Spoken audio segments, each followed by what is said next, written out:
Now, we'll stay with the idea of building new systems and the idea of cybernetics. And I want to introduce to you Dr. Max Soyref, who is an alum of this esteemed institution, our institution, and who is, read out the title, Director and Chief Product Officer at KPMG Origins.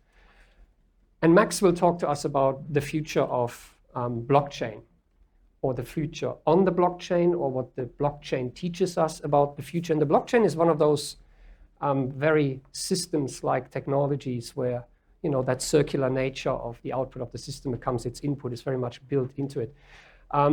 It's a technology that inspires both sort of ruthless innovation and reshaping the world and just break everything down and Web3 and decentralize. We hear all these kind of things. But it's also one that gives us pause to actually reflect on how we reshape the world.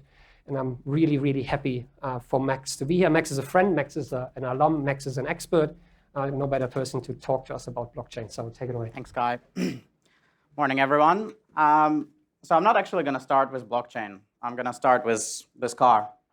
Some of you might be experts in automaking, but this is a 1996 car that was the first mass-produced electric vehicle ever made. It was also a massive failure. 3 years after this car by General Motors, the production was shut down. All the cars were actually taken away and destroyed, and there's only about 40 of them that exist today. But it's also the car that some, including previously mentioned Elon Musk, is credited with creating what we know as today as the electric vehicle industry.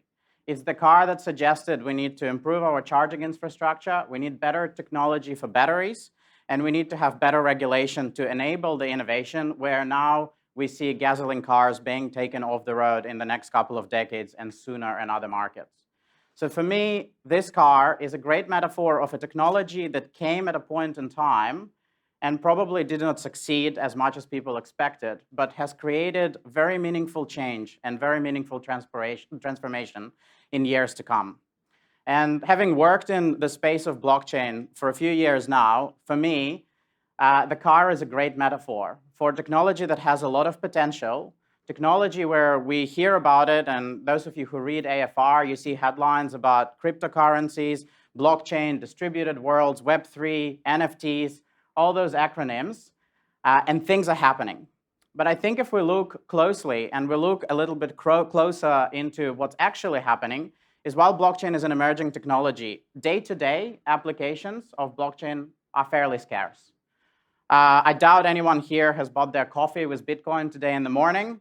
Some of you might have NFTs, but other than sharing that as a story of digital art that you engage with, you might not have had other interactions with this. And so I've got an image here of Gartner Hype Curve. You might have different views on its value, but for us in the corporate world, it's often a signal of what are people talking about, what's coming up. And if you look at blockchain and related technology, it's kind of been coming over the horizon over the years. Every year, it's just about to be there. And maybe we're in the throes of disillusionment, but maybe it's coming there. But I think it's not the time for despair. I think for me, blockchain is definitely a part of conversation, and it's something that I do strongly believe will help us think differently about things we engage with today. And I think it's really interesting to follow the previous conversation on feedback loops and iteration and all of that. So for me, blockchain and technology is something that does help enable a different future, not necessarily just a distributed future. But what I'd like to cover is from the last 5 to 10 years of blockchain and applied markets, blockchain just generally as a technology, is A, get everybody on the same page very quickly. Blockchain means a lot of different things. But then B, talk about 3 areas where I see blockchain as a technology changing the way we think, not necessarily meaning that those spaces will be completely distributed and completely driven by blockchain, but it teaches us some important lessons, creating how those areas in our lives exist in the future. So I'll talk about finance, I'll talk about engagement and entertainment, and I'll talk a little bit about identity and what does that mean to be human and all of us. But let's start with a very quick 101. There are some experts in the room from my team who know this and have heard about this before, but blockchain means a lot of things. when people ask me, what is blockchain? The funny answer I do like to give, it's a chain of blocks. And for those of you who understand the technical level, it is actually a data structure that organizes data in lists and blocks them together and links them through cryptography. But a more human and more easier explanation to think about blockchain is to think about blockchain as a distributed ledger of transactions. And this is where the lingo of the techies and the real world interact for me is any human interaction, anything we do day to day can be described as a transaction, right? I buy something, I talk about something, I engage with something, that's a transaction. So we've got part of that definition there. A ledger is just a list. We've got some accounting professionals here, but how can we capture the world? How can we capture interactions as a list of transactions, right? I bought a coffee, I've given some money, that was a transaction, I got a coffee in return. And the distributed nature, that's a very important part in the way people talk and think about blockchain as a technology. It enables that capture and description of the world in a way where there is no central party that says how things should be, right? It's distributed.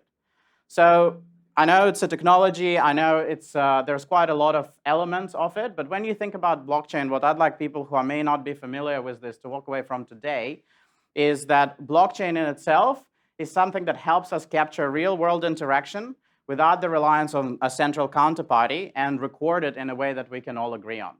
And through those, what I would call magical properties, it does help us encode trust in certain interactions.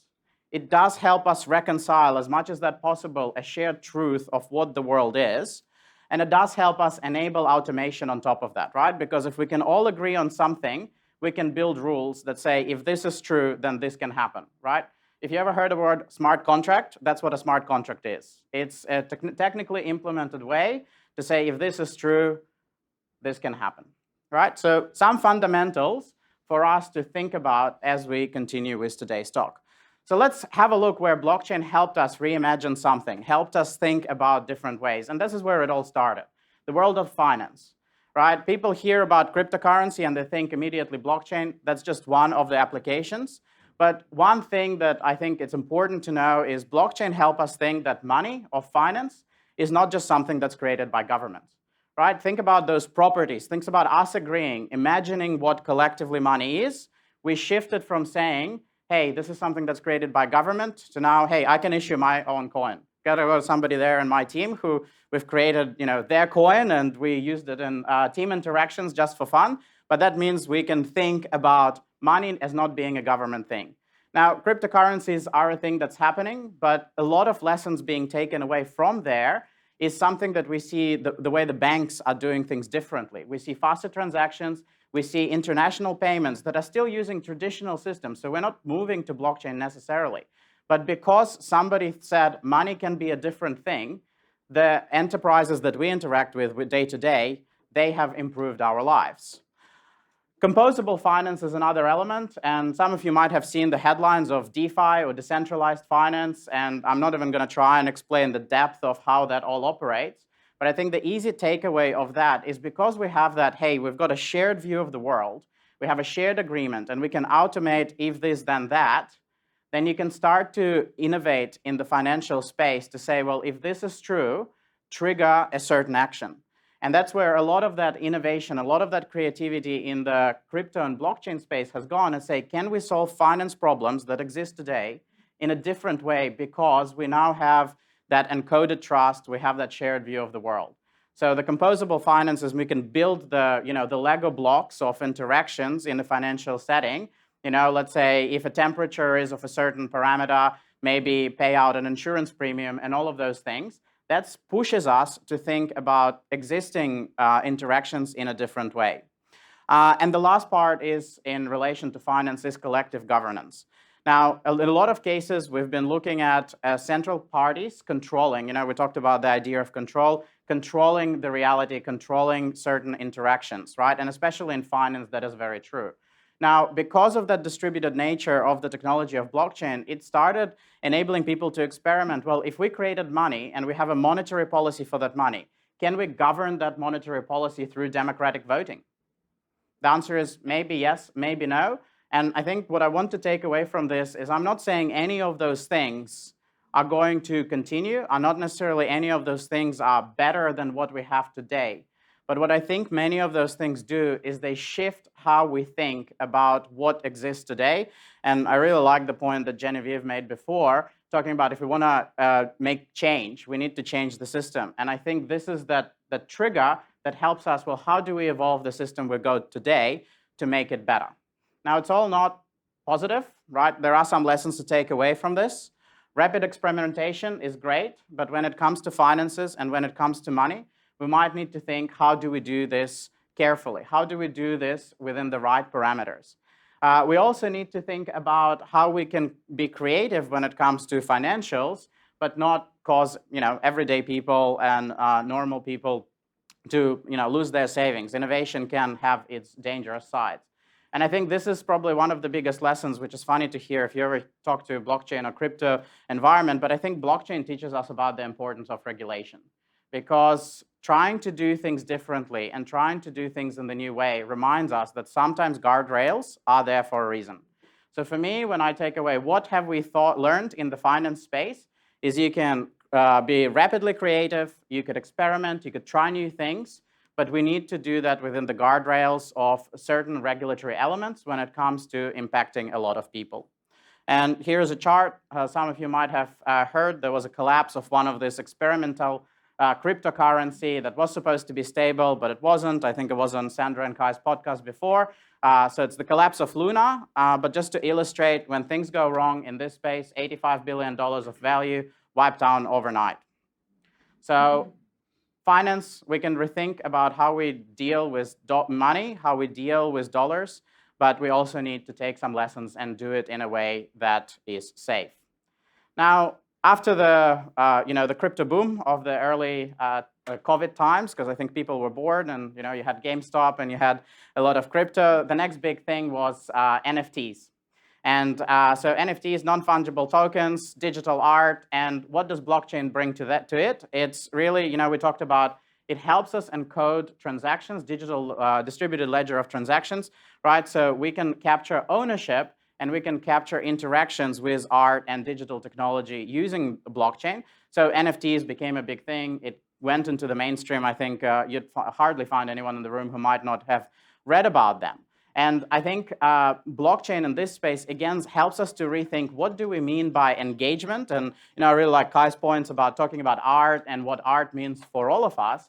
And so here it's, what do we mean? What is digital art? We have a lot of talks today about, generative art, AI-created art, but it's also what does it mean to engage with art? And I think blockchain and NFTs have helped push it into the conversation and ask some of those really important questions.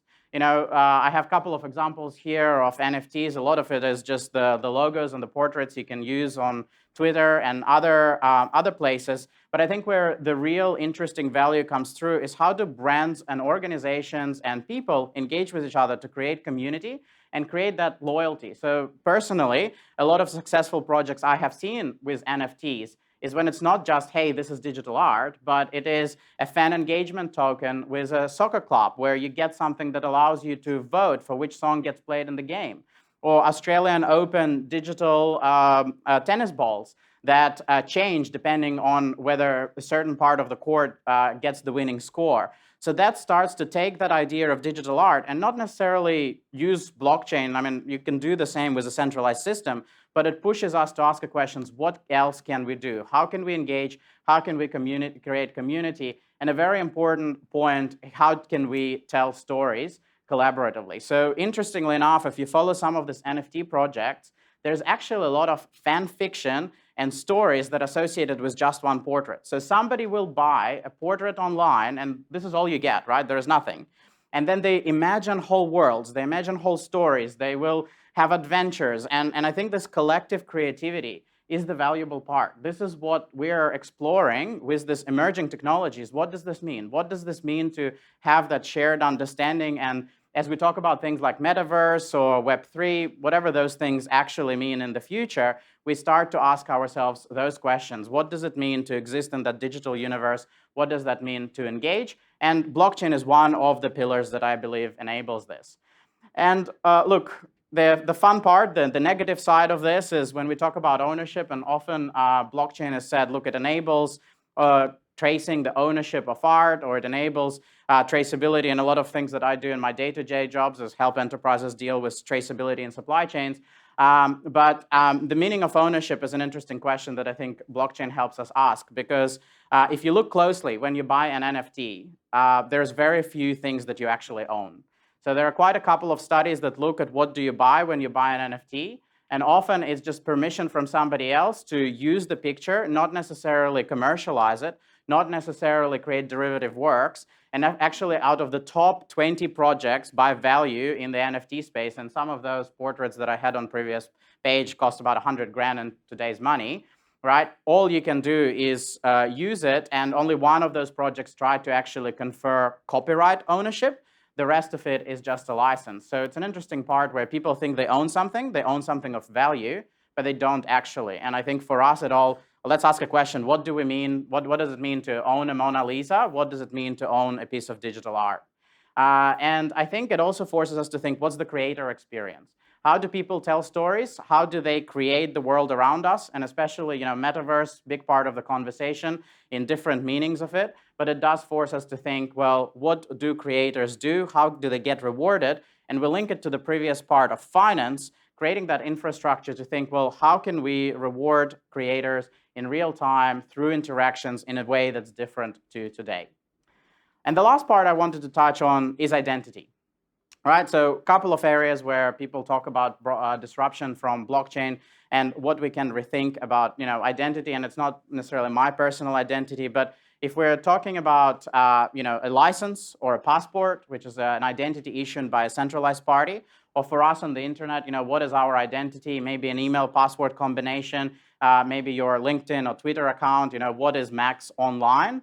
At the moment, most of those identities are governed by a central party. And sometimes we trust that party, like Google, I trust them with everything. The government, we do tend to, at least in Australia, trust the government. But sometimes the corporates that we're dealing with, they're not necessarily going to be as trustworthy.